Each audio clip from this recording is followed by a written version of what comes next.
The ANC says it is meeting this afternoon at 4 o'clock, after which that NEC meeting, it will make an announcement on what form of possible government of national unity will take. This after the DA, the IFP also saying this week, confirming that negotiations are well underway. Zwelinzima Vavi is the Secretary General of the SA Federation of Trade Unions. Good morning, Mr. Vavi. Really appreciate your time.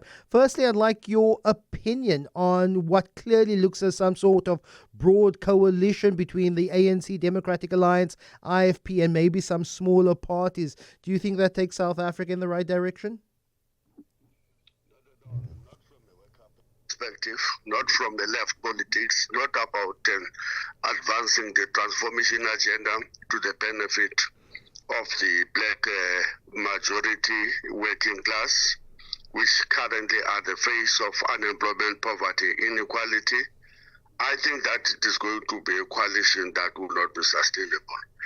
The ideological gap between the ANC and the DA on one level is similar, because in economic policies, let's be frank, the ANC have long moved towards the democratic alliances, political policies, but there are some other very important issues that should make any worker not to sleep tonight, because we clearly hearing that there is a coalition emerging between the ANC, the DA, and and the IFP, and based on what the DA was saying, we are extremely worried about the ANC further shifting to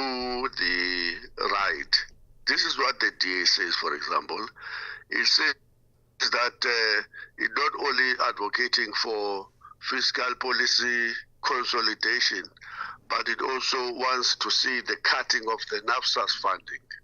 And it wants to turn those into student loans that will be administered by commercial banks and underwritten by the state. It says that it affirms the stance about the centrality of the Reserve Bank, which it wants to protect its independence, and so that it can maintain the current very extreme high interest rates regime. The DA wants to attack workers' labor rights and wants to transform the labor market policy altogether. But Mr. Vavi, at the moment, we don't know what concessions have been made during negotiations. We don't know, and there could very much well be a concession, for example, from the Democratic Alliance that would say, well, in fact, we won't be touching any proposals to dismantle, for example, minimum wage. At this moment, we just don't know what form of policy direction this GNU will take. That's what we don't know, and that's all happening behind our backs, and which makes you to be worried that this thing mustn't just be about you take the president, we take the speaker, you take the deputy speaker, and you take this minister, and we take this minister, a mismatch, which is going to lead to a government that can't do anything. Because they're just too divided. For example, if the DA insists on undermining the right of workers to strike by demanding that workers must put up a deposit first to guarantee safety of everything before they go on strike, which would be frankly unconstitutional. We don't see how that can be really operationalized. So if you're suggesting that there may be some coming together and addressing the policy gaps in this discussion, which I don't think it is likely, but all the indications is that no, that's not what is happening. What is happening is about mina wena, tata wena. Let's look at the alternatives to a possible grand coalition, and that with the third largest political party, the MK party, from where I'm standing, has stood for no real policy, bread and butter issue. They've only, in my opinion, sought to create constitutional and democratic chaos. And I even asked the question whether the MK party's role is to cause some form of existential crisis when it comes to holding South Africa and the stability and the safety of South Africa at ransom, Mr. Vavi. I agree with you fully. Firstly, the MK is no left party, irrespective of the rhetoric that may be coming out of its manifesto. But if you listen to its president, this is an extremely conservative, tribalist, narrow Africanist party that will shred our constitution at earliest opportunity to do so.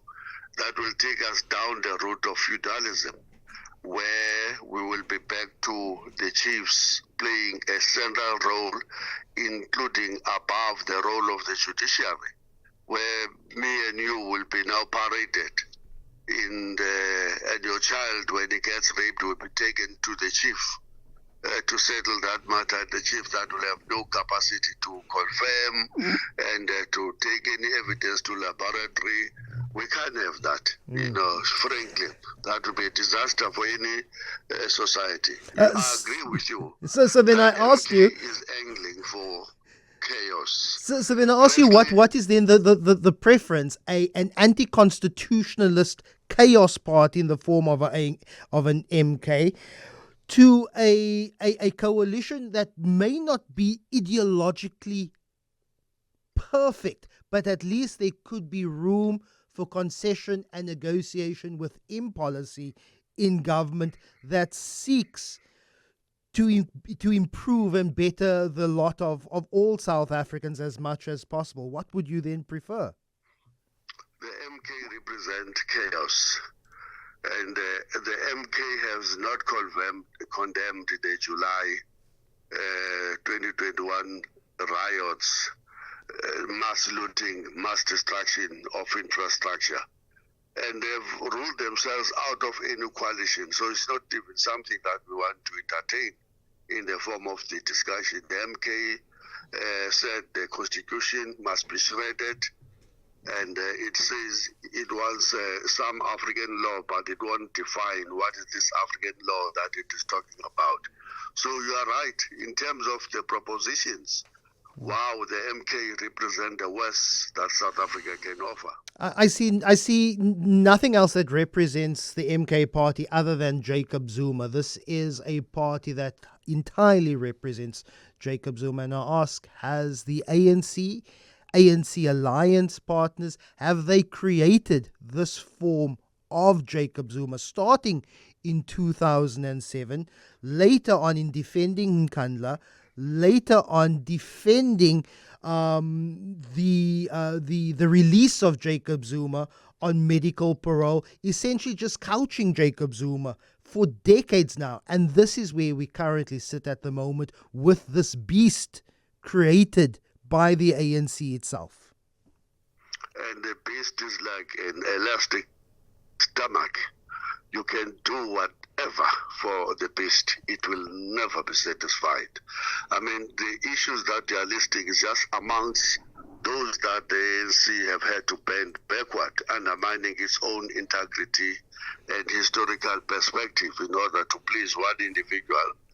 And as a result have paid dearly in terms of losing support and to people who are saying we can never vote again, we just sit at home and we're not interested in this. In fact, 60% of the people of this country have not voted in this election. So you can never satisfy Jacob Zuma. He's going to come back for something else. And that's why many people think that he represents instability, counter-revolutionary chaos and violence. Mr. Vavi, just finally, you have previously in many platforms atoned and apologized for your role of bringing Jacob Zuma into power in 2007. Do you make that atonement again for what we see now in the form of the MK party? Absolutely. I mean, that was a fundamental mistake we committed there. in 2007. We were too desperate to get rid of the neoliberal policies driven by Thabo Mbeki. We were too unhappy about his arrogance, about him really angling to create a new alliance with the big business instead of with COSATU, the workers' union. And in our anger, we look for any devil, basically, who we can ride on to defeat him. And we defeated him, but we didn't defeat the crisis of unemployment, poverty, and inequality. And we instead saw a massive rise in corruption, in inefficiencies in the state, in the collapsing of the state-owned enterprises based on deploying of people with no skills whatsoever. And then we saw a rise of a Gupta family basically becoming a real government sitting somewhere. Mr. Vavi, unfortunately, I have to leave it there, but really appreciate your time. Zwelinzima Vavi, Secretary General of the SA Federation of Trade Unions.